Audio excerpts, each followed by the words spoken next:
MP board supplementary 10th और 12th का time table आ चुका है, जिसमें 10th क्लास का पेपर 18 जुलाई से चालू हो जाएंगे। 18 जुलाई को हिंदी का पेपर है, 19 जुलाई को गणित का पेपर है। तो अभी मैंने गणित के जो मोस्ट इम्पोर्टेंट क्वेश्चन है, जो कि जिनके आने की पूरी पूरी संभावना है सप्लीमेंट्री के एग्ज़ाम में, तो उनका एक ब्लूप्रिंट बनाया हुआ है। ब्लूप्रिंट के अनुसार मतलब ये क्वेश्चन बनाए हुए हैं, और ये जितने भी क्वेश्चन बनाए हुए हैं सभी के सभी क्वेश्चन मोस्ट इम्पोर्टेंट क्वेश्चन है। ये समझिए कि इन्हीं में से पेपर में क्वेश्चन आंसर आएंगे।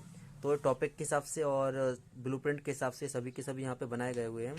तो मैथ का जो फर्स्ट लेसन है, उस फर्स्ट लेसन में से दो क्वेश्चन आना है, दो दो नंबर के। दो क्वेश्चन कैसे आएंगे, तो पहला वाला जो क्वेश्चन है मतलब ब्लूप्रिंट के हिसाब से मेन क्वेश्चन सेलेक्ट करके यहाँ पे रखे गए हैं। पहले वाले क्वेश्चन में लिखा हुआ है कि एक पार्ट के क्वेश्चन है कि 140 का अभाज्य गुणनखंडों के गुणनफलों के रूप में व्यक्त कीजिए। मतलब क्या हुआ, 140 का हमें लघुत्तम निकालना है। लघुत्तम निकालने के बाद इनका फिर अपन को गुणनखंड के रूप में लिख देना है। इनका सॉल्यूशन मैं अगले वीडियो में लाने की कोशिश करूंगा। इसके अलावा दूसरा और जो तीसरा क्वेश्चन है, इनमें से तीसरा क्वेश्चन बिल्कुल इंपॉर्टेंट क्वेश्चन है। इसमें लिखा हुआ है 6, 72 और 120 का अभाज्य गुणनखंड विधि से एलसीएम एचसीएफ निकाल ले। तो अपन को केवल पहले वाले पार्ट पे दो अंकों का मतलब 3 अंकों का और 2 अंकों का गुणनफल जो अपन निकालते हैं अभाज्य गुणनखंड विधि से, वो अपन को निकालना है। तो दो का तो अपन फॉर्मूला से कर लेते हैं, A into V equal LCM into SCF। लेकिन जो 3 वाला है, तो 3 वाले के लिए हमारे पास अलग प्रोसेस होती है। तीनों का गुणनखंड निकालते हैं और में से SCF कॉमन लेकर के फिर अपन LCM में हाईएस्ट नंबर निकाल लेते हैं। तो एक पार्ट के केवल मेन 5 ही क्वेश्चन है। इन्हीं 5 में से कोई भी 4 क्वेश्चन पेपर में आ सकते हैं। पार्ट 2 पर आते हैं, तो पार्ट 2 का नाम बहुपद है, और इसमें भी 2 नंबर के 2 क्वेश्चन आएंगे। पहले वाले से भी 2 नंबर के 2 हैं और दूसरे वाले से भी 2 नंबर के 2 क्वेश्चन आएंगे। इसमें से ये जो 3 ऊपर क्वेश्चन दिखाए जा रहे हैं, इनमें से मोस्ट क्वेश्चन है, और लास्ट वाला क्वेश्चन 2023 के एग्जाम में आ चुका है। फर्स्ट वाला क्वेश्चन 2022 के एग्जाम में आ चुका है। तो ये 3 मोस्ट हैं। इसके अलावा एक शून्यक निकालने के लिए आएगा कि x² माइनस 2x माइनस 8 के शून्यक निकालिएगा। तो अल्फा बीटा वाला क्वेश्चन है ये। सेकंड है 1 और 1, दो यहाँ पे शून्यक दे दिए हैं, तो इनका अपन को बहुपद निकालना है। -3 और 2 शून्यक है, तो इसका बहुपद निकालना। मतलब ये हुआ है कि हमारे पास 2 यहाँ पर शून्यक दे देंगे अल्फा बीटा की वैल्यू, और बोला जाएगा कि इनका बहुपद निकालो, या फिर 2 अपन के लिए बहुपद दे देंगे और बोला जाएगा इनका शून्यक निकालो। तो यही ऊपर के 3 और नीचे के 4 मैन क्वेश्चन है। अगर इनकी बात करें तो ये लास्ट वाला क्वेश्चन और -3 और 2 ये वाला क्वेश्चन बिल्कुल मैन है, और ऊपर के 3, इन्हीं में से पेपर में कोई भी 2 क्वेश्चन आएंगे। पार्ट 3 पर आते हैं, तो पार्ट 3 में से एक क्वेश्चन 2 नंबर का आना है और एक क्वेश्चन आएगा 4 नंबर का। तो 4 नंबर में तो विलोपन और प्रतिस्थापन विधि है, जिससे लगा लगा के परेशान हो जाते, बहुत सारे क्वेश्चन हैं। लेकिन मैंने अपने एक्सपीरियंस यहाँ पे सिलेक्ट किए कुछ क्वेश्चन है। इसके अलावा 2 नंबर का एक क्वेश्चन आना है, सिर्फ इसमें A1/A2 बराबर नहीं है B1/B2। ये फर्स्ट कंडीशन है। सेकंड है A1/A2 equal V1/V2 equal C1/C2, और थर्ड कंडीशन है A1/A2 इक्वल V1/V2 इक्वल नहीं है C1/C2। तो इनमें से सिर्फ इन्हीं में से एक क्वेश्चन आएगा 2 नंबर का, केवल अपन को क्या करना है, सिलेक्ट करना है। अब इसमें लिखा संतत है या असंतत है। तो संतत मतलब अगर आदितीय हल होगा, फर्स्ट वाली कंडीशन फॉलो कर रहा है, तो संतत आएगा, बाकी सब में असंतत आएगा। तो इसका सॉल्यूशन मैं आगे वीडियो में देखूंगा। नीचे प्रतिस्थापन विधि में 3 सवाल दिए गए हैं, जिसमें से सेकंड क्वेश्चन है, ये मोस्ट इंपोर्टेंट क्वेश्चन है ये वाला, और विलोपन विधि का है नीचे वाला क्वेश्चन।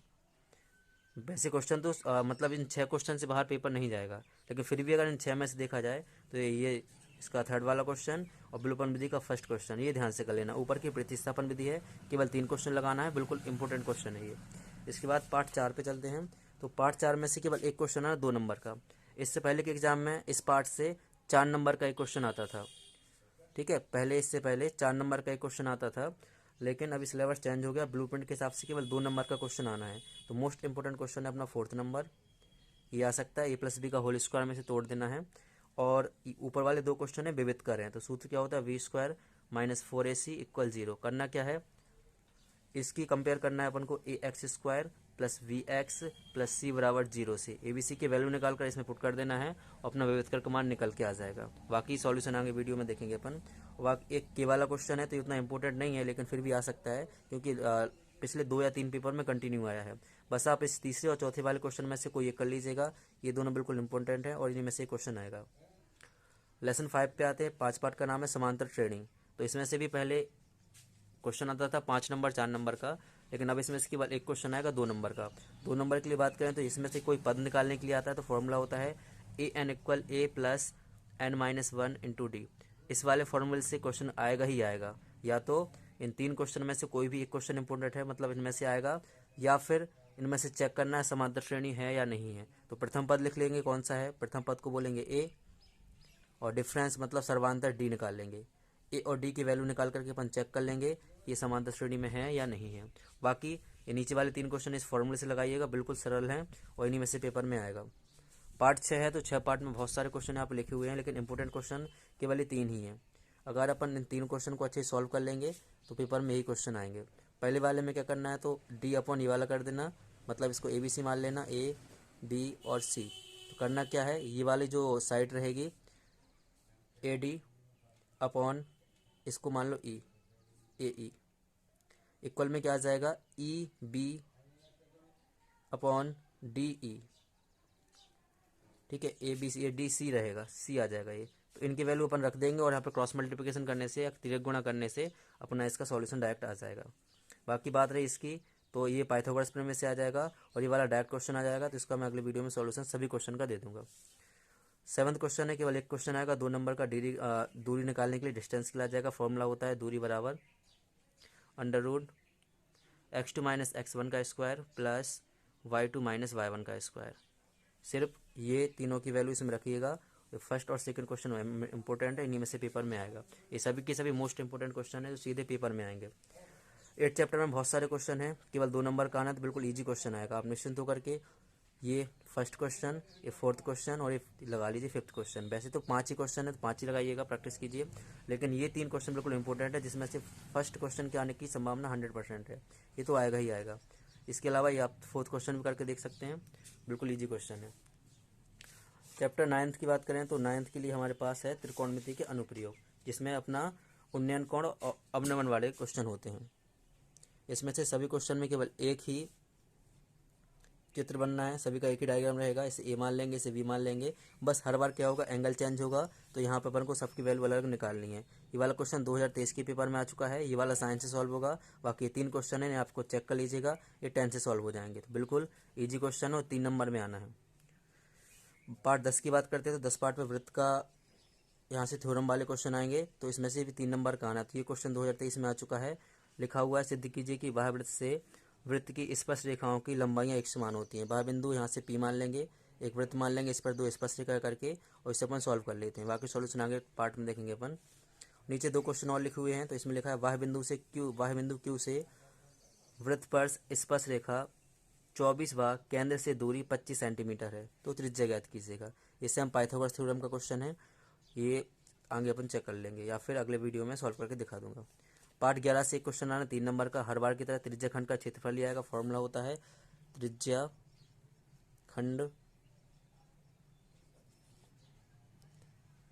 खंड का क्षेत्रफल बराबर थीटा बटे 360 इंटू पाई आर स्क्वायर। करना क्या है, इसमें फर्स्ट वाले क्वेश्चन में त्रिज्या कितनी 6 है, तो आर का मान 6 आ जाएगा, 2 बार है तो 2 बार लिख देंगे, और थीटा का मान आएगा 60, पाई का मान 22/7। सॉल्व कर लेंगे, सेम के सेम 4 क्वेश्चन और ये वाला सेकंड क्वेश्चन इंपॉर्टेंट है, 100% यही आएगा।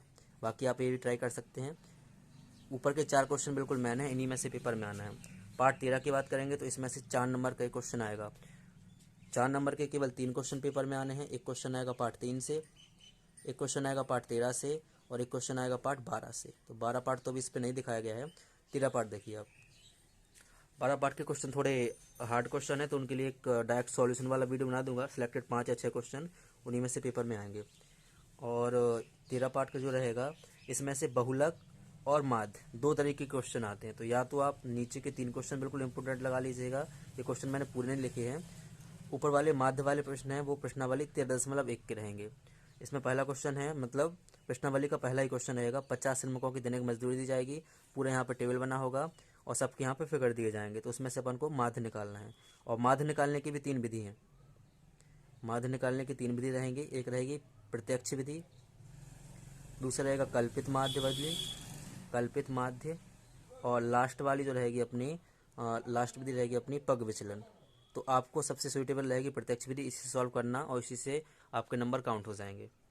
बाकी बहुलक के लिए भी एक ही सेम फॉर्मूला होता है, बहुलक बराबर याद करके रखना, ऑब्जेक्टिव में भी आ जाता है, lower limit plus F1 minus F0 upon 2F1 minus F0 minus F2 bracket 1 और H मतलब इसका अंतराल का डिफरेंस। जैसे 20 से 25 और 25 से 30 लिख देते तो इनका डिफरेंस कितना 5 आ जाएगा, तो डिफरेंस यहाँ पे लिख देंगे, L मतलब लोअर लिमिट आ जाएगी। बाकी सॉल्यूशन अगले वीडियो में देख लेंगे।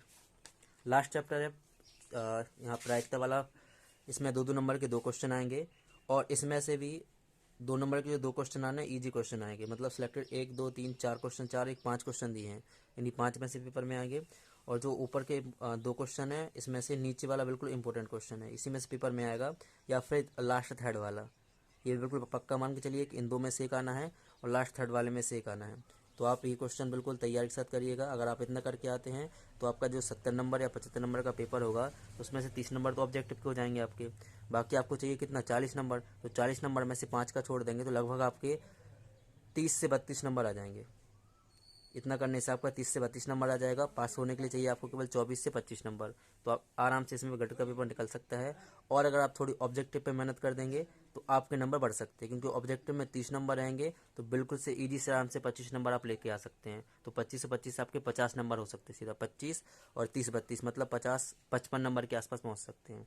और ऑब्जेक्टिव के लिए मैं कोशिश करूँगा कि एक इम्पोर्टेंट वीडियो बना दूँ कि जिसमें सभी के सभी पूरी मैथ के इम्पोर्टेंट ऑब्जेक्टिव आ जाएँ, जिससे कि आपको ज़्यादा सॉल्व भी नहीं करना पड़े, ना ज़्यादा परेशान होना पड़े, क्योंकि आज 9 तारीख है और अगली 19 तारीख को मैथ का पेपर है, तो 10 दिन के हिसाब से आप ये कर सकते हैं। बाकी इसका स्क्रीनशॉट आप निकाल लीजिए। ये फर्स्ट चैप्टर, ये सेकंड चैप्टर है, ये थर्ड और लास्ट में ये पूरा थर्ड चैप्टर है। इस साइड फोर्थ चैप्टर रहेगा ऊपर, ये फिफ्थ चैप्टर, सिक्स्थ और सेवन्थ, ये 8 चैप्टर लास्ट में, ये 9th के इंपॉर्टेंट क्वेश्चन है, 3 नंबर का आना है, केवल 4 क्वेश्चन दिए हैं तो 4 ही लगाना है केवल। ये 10th चैप्टर है, केवल 3 क्वेश्चन है, 3 में से 1 नंबर क्वेश्चन आना है 3 नंबर का। और ये रहेगा आपका 3 नंबर के सिलेक्टेड, केवल 4 क्वेश्चन ऊपर के लगा लीजिए, नीचे वाला भी छोड़ दीजिएगा, यानी 4 में से अंदर से आएगा एक। और 13 वाले चैप्टर पर देखिएगा, ये है नीचे के बहुलक वाले 3 इंपॉर्टेंट, या तो 3 ये लगा लीजिए या फिर 3 ये लगा लीजिए। जो ज़्यादा एफर्ट करता है मतलब ज़्यादा लगा सकता है तो वो दोनों लगा लीजिए। अगर आप 3 लगा लेंगे तो भी पर्याप्त हैं, इन्हीं 3 में से क्वेश्चन आ जाएगा। बाकी पार्ट 15 वाले पे रहेंगे तो ये प्रायिकता के 2-2 क्वेश्चन आना है। ये प्रायिकता के आधे क्वेश्चन तो किसी को समझ में भी नहीं आते हैं, तो आप ये दोनों लगा लीजिएगा। और नीचे वाले ये हैं, एक का ना होने की प्रायिकता, एक का होने की प्रायिकता। इसके अलावा 2 परिभाषाएं और होती हैं, एक असंभव घटना किसे कहते हैं, और एक प्रश्न और है, प्रायिकता किसे कहते हैं। ये 2 क्वेश्चन और सीख लीजिएगा, बस इसी में आपके 30 से 35 नंबर आ जाएंगे। बाकी ऑब्जेक्टिव के लिए ट्राई करूँगा अगला वीडियो। Thank you.